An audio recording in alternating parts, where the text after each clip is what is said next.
जीवन हमें एक मौका देता है, इसलिए जब भी सही कॉलेज चुनने का समय आए तो सिर्फ मंगलायतन यूनिवर्सिटी आपके बेहतरीन भविष्य और सर्वांगीण विकास के लिए। 20 जनवरी को शपथ ग्रहण के साथ ही डोनाल्ड ट्रंप एक बार फिर इतिहास बनाने जा रहे हैं। भारत के विदेश मंत्री एस जयशंकर भी डोनाल्ड ट्रंप के शपथ ग्रहण समारोह में शामिल होने के लिए पहुंचे हैं। सूत्रों का दावा है कि जयशंकर अपने साथ पीएम मोदी का एक लेटर भी लेकर गए हैं, जिसे वो ट्रंप को देंगे।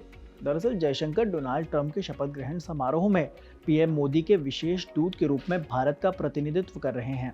राष्ट्रपति पद के शपथ ग्रहण समारोह में विदेश मंत्री की मौजूदगी भारत की सामान्य परंपरा के अनुरूप है, जिसमें राष्ट्राध्यक्षों और सरकार के प्रमुखों के शपथ ग्रहण समारोह में विशेष दूत भेजे जाते हैं। अगर पिछले कुछ उदाहरण देखें तो रक्षा मंत्री राजनाथ सिंह मई 2023 में नाइजीरिया के राष्ट्रपति के शपथ ग्रहण समारोह में शामिल हुए थे, जबकि तत्कालीन पृथ्वी विज्ञान मंत्री किरेन रिजिजू नवंबर 2023 में मालदीव के राष्ट्रपति के शपथ ग्रहण समारोह में शामिल हुए थे। वहीं सड़क परिवहन मंत्री नितिन गडकरी पिछले साल जुलाई में ईरानी राष्ट्रपति के शपथ ग्रहण समारोह में गए थे। इसी तरह से विदेश राज्य मंत्री पवित्रा मार्गरीटा अक्टूबर 2024 में इंडोनेशिया के राष्ट्रपति और मैक्सिको के राष्ट्रपति के शपथ ग्रहण समारोह में शामिल हुई थी। हालांकि फिलहाल बात ट्रंप की करते हैं और एक्सपर्ट से जानते हैं कि ट्रंप के आने से क्या क्या बदलेगा। ट्रंप का जो पहला दिन होगा, कहा जाता है, इसने खुद कहा है कि इसने करीब 100 से ज्यादा ऑर्डर लिखित में तैयार करे हुए हैं, ड्राफ्ट मेमो, जो पहले दिन ही ये साइन कर देगा। अब उनमें डेफिनेटली काफी सारे जो इसके ऑर्डर्स हैं वो रिलेट करेंगे इमिग्रेशन को, कुछ रिलेट करेंगे ऑयल ड्रिलिंग को, ओपनिंग अप को, अलग अलग मुद्दों को।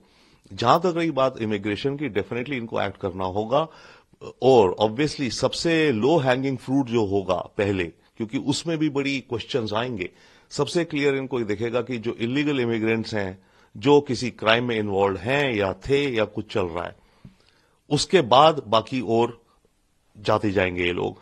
अब उसके अलावा एक इम्पैक्ट और भी इमिग्रेशन का जो होगा, ये फैमिली वीजा को टाइट करने जा रहा है। फैमिली वीजा में अभी तक अगर आप अमेरिका में हैं तो अपने भाई बहन को भी बुला सकते थे, पेरेंट्स को। अब इसमें हो जाएगा नहीं, only the family, that is it. आप अपने भाई बहनों को नहीं बुला पाएंगे।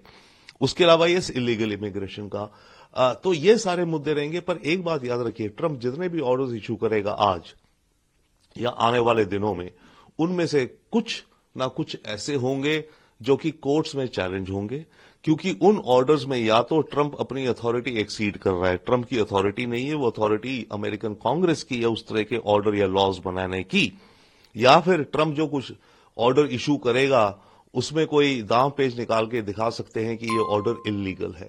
तो ये अब मामले कोर्ट्स में भी जाएंगे बहुत बहुत बड़े तरीके से।